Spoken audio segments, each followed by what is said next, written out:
네. 우리 함께 묵상할 말씀은 이사야 32장 말씀입니다. 9절부터 끊어서 20절까지 제가 대신 봉독하겠습니다. 너희 안일한 여인들아 일어나 내 목소리를 들을지어다. 너희 염려 없는 딸들아 내 말에 귀를 기울일지어다.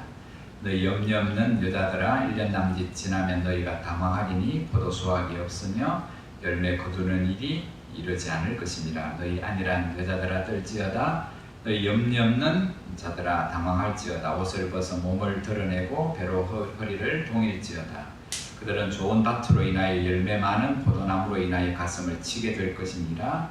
내 백성의 땅에 가시와 진레가 나며 희락의 성읍 기뻐하는 모든 집의 날이니 대저 궁전이 황폐한 바 되며 인구 많던 성읍이 적막하며 보벨과 망대가 영원히 구렬이 되며 덜박이가 즐기는 곳과 양떼의 초장이 되려니와 마침내 위에서부터 영을 우리에게 부어주시리니 광야가 아름다운 밭이 되며 아름다운 밭을 숲으로 여기게 되리라. 그때 정의가 광야에 거하며 공의가 아름다운 밭에 거하리니 공의의 열매는 화평이요 공의의 결과는 영원한 평안과 안전이라. 내 백성이 화평한 집과 안전한 거처와 조용히 쉬는 곳에 있으려니와 그 숲은 우박에 상하고 성읍은 파괴되리라. 모든 물가에 씨를 뿌리고 소와 나귀를 거리로 모는 너희는 복이 있느니라. 아멘. 오늘 이 말씀의 제목을 정의와 공의 그리고 평강과 안전으로 그렇게 삼아봤습니다. 언제나 저는 오늘날에도 사회적으로 가장 큰 사회의 가치로 여겨지는 것이 정의와 공정, 공의예요. 국세청장이 1년 2개월의 임기를 마감하면서 남긴 말이 백성들은 가난 때문에 분노하는 게 아니라 공정하지 못한 것 때문에 분노한다고. 사실 모든 나라의 국민들이 정의로운 나라, 공정한 사회가 되기를 바라지요. 정치인들도 그렇게 나라를 만들겠다고 늘 약속을 합니다. 그러나 현실은 그 반대의 경우가 더 많지요. 혐오와 배제, 이기적인 마음들, 개인주의, 이념의 지역의 학벌에 따라서 서로 점점점 나누어지는 선들이 더 굵어지고 그 간격은 더 넓어지지요. 이 정의와 공의, 이 두 단어는 사실은 성경에서 끊임없이 말씀하는 하나님 나라의 근간이에요. 곧 하나님의 성품이기도 하고 하나님이 택하여 부르신 이스라엘 백성에게 요구하시는 삶이기도 하고 특별히 선택하신 왕에게 요구하시는 하나님의 명령이지요. 하나님 나라의 통치 이념, 정의와 공의. 구약 성경 중에 아모스서는 이스라엘이 잃어버린 것이 그 하나님의 공의와 정의라고. 그래서 하나님의 구원은 그 잃어버린 공의와 정의를 하나님이 회복하실 거라고. 오늘 이사야서 말씀도 똑같이 그렇게 그것을 전합니다. 하나님이 다 알아서 하시겠다는 것이 아니라 하나님이 그들로 하여금 그들이 잃어버린 공의와 정의를 되찾아주시면 그것을 은혜로 받은 그들이 하나님을 섬기고 이웃과 더불어 살아가며 그들이 살아가는 이 땅이 하나님 나라 곧 공의와 정의의 나라가 되도록 그들이 그렇게 그 말씀 앞에 공의와 정의를 가르치는 하나님의 말씀 앞에 오늘 살아가야 한다는 것을 그렇게 가르쳐요. 공의와 정의를 하수같이 이 세상에 흘러보내라. 그러기 위해서는 하나님의 교회가 먼저 회복해야 될 것이 공의와 정의로움이잖아요. 서로 배제하고 서로 따돌리고 서로 혐오하고 이기적인 마음을 가지는 것들. 세상은 공정과 정의를 세우기 위해서 애를 씁니다. 그러나 성경은 가르칩니다. 하나님을 경외하는 마음이 없이는 그것은 안 세워진다. 이상일 뿐이다. 이상의 겁니다.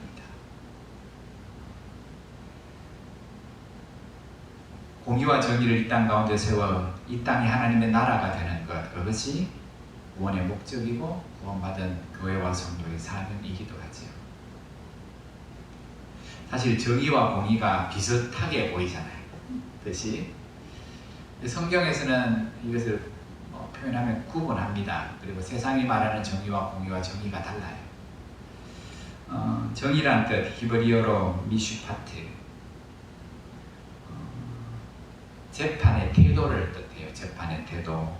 쉽게 말하면 구체적인 행동을 통해서 하나님의 백성들이 불의를 바로잡고 정의를 만들어내는 모습을 뜻해요. 정의라 이렇게 말할 때. 예를 들면 우리 정의를 구현합시다 라고 외치잖아요. 그죠?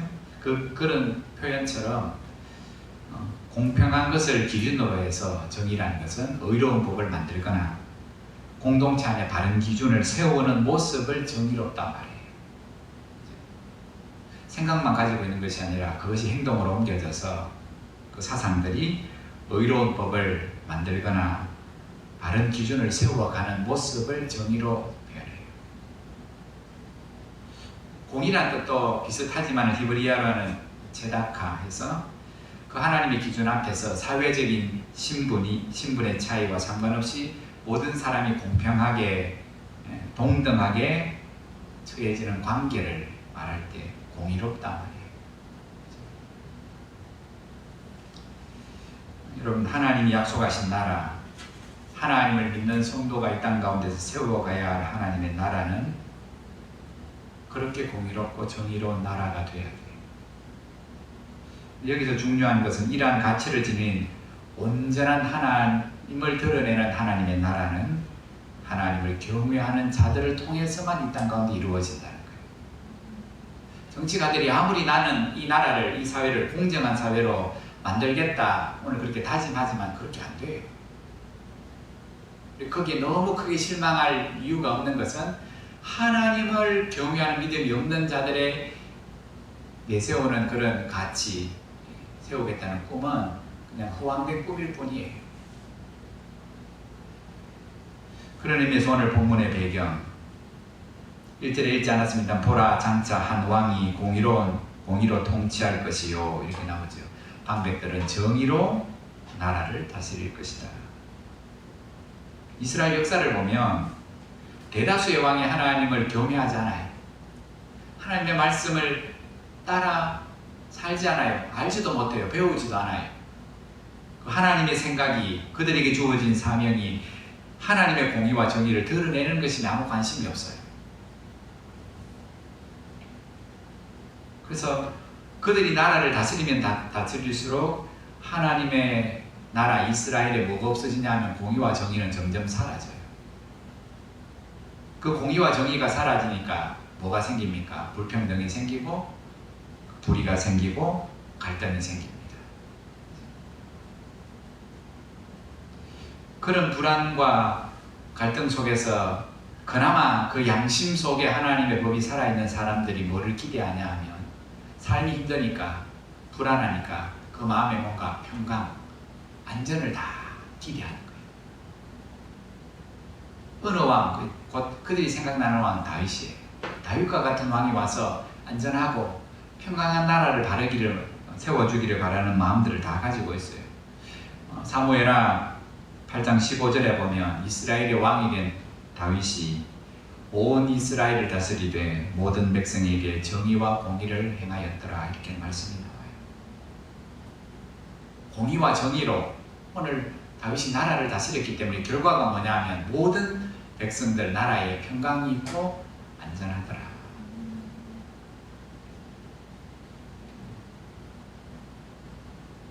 하지만 하나님을 그렇게 경외하고 하나님의 말씀을 삶의 기준으로 삼고 통치의 기준으로 삼고 살아갔던 하나님이 나로 통해서 이 땅에 하나님의 공의와 정의가 세워지기를 바라는구나 라고 깨달으며 그 삶을 살아갔던 다윗과 달리 대다수의 통치자들은 어리석게도 그들이 바라던 평안은 바래요. 안전은 바라는데 그 평안과 안전이 하나님을 경외하고 그 신뢰하는 거기서부터 비롯된다는 것을 깨닫지 못하며 안전과 평안을 어디에서 구하냐면 세상에서 구해요.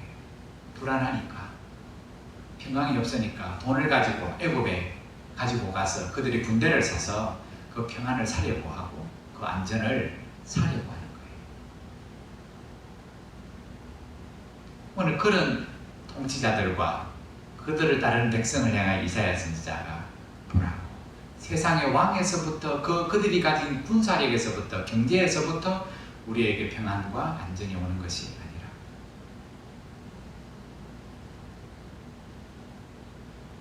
지금 선지자가 하나님의 백성들을 향하여 하나님의 말씀, 하나님의 구원의 계획을 이렇게 선포하죠. 보라, 장차 한 왕이 공의로 통치할 것이요 방백들이 정의로 다스릴 것이며, 뒤로 넘어가서 우리 뒷절 끝에 가면 15절, 마침내 위에서부터 영을 우리에게 부어주시리니 그때에 정의가 광야에 거하며 공의가 아름다운 밭에 거하리니 공의의 열매는 화평이요 공의의 결과는 영원한 평안과 안전이라. 내 백성이 화평한 집과 안전한 거처와 조용히 쉬는 곳에 있으리라.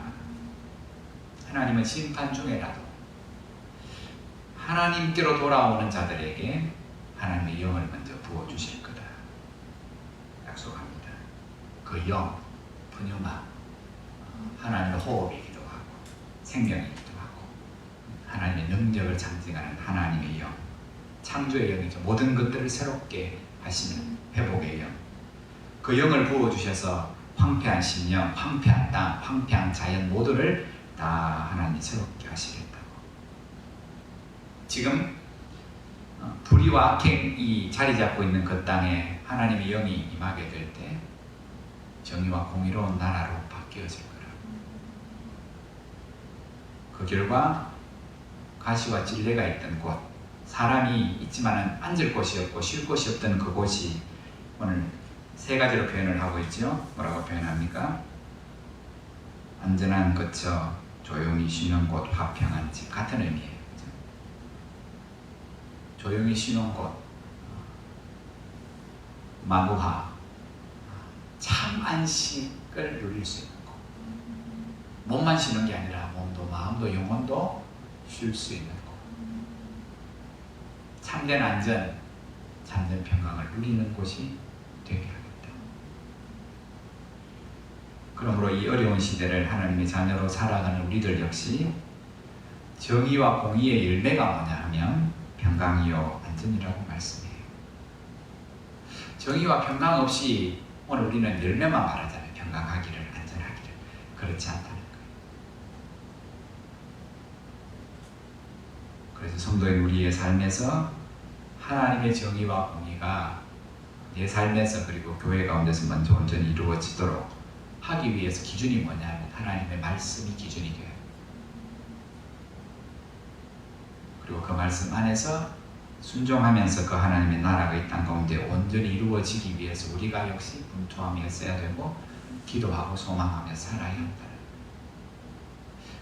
공정하지 못하고 말로만 공정을 세우겠다 말하면 삶은 다르게 사는 자들을 향하여 크게 손가락질할 필요 없이 그들이 말하는 그 공의로운 정의로운 나라는 그들의 수고와 열심에서 세워지는 게 아니라 법을 바꾼다고 세워지는 게 아니라 하나님을 경외하는 믿음 가운데서 그 하나님을 바라보는 자들에게 하나님의 영이 부어질 때 그 안에서 이루어진다는 사실을 다시금 붙잡고 살아가는 것. 그리고 우리가 살아가는 시대는 무한 경쟁의 시대, 적자 생존의 시대. 그래서 점점 불평등이 커지고 그로 인해서 사회적인 갈등이 점점 심해지며 반복되는 자연재해, 끊임없이 종식되지 않는 코로나 사태로 인해서 오늘 몸도 마음도 다들 평강을 잃어버리고 안전을 위협받는 이 세대 속에서 우리가 해야 할 일들이 뭔가? 그것은 어김없이 주신 첫 계명이에요. 하나님을 사랑하고 내 이웃을 내 몸같이 사랑해라. 그 계명을 지키며 무엇보다 하나님을 경외하는 믿음 가운데 예배하며 살아가는 삶이에요. 왜냐하면 하나님만이 이 땅에 참된 평강과 안전을 주실 수 있는 분이기 때문입니다. 부활하신 후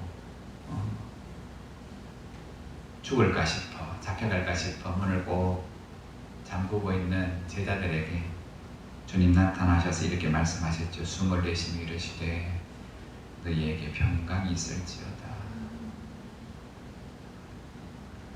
이번 한 주도 이 하나님의 영, 하나님의 호흡으로 하루하루를 믿음으로 살아가시는 성도들 되시기를 주의 이름으로 축복합니다. 함께 기도하겠습니다.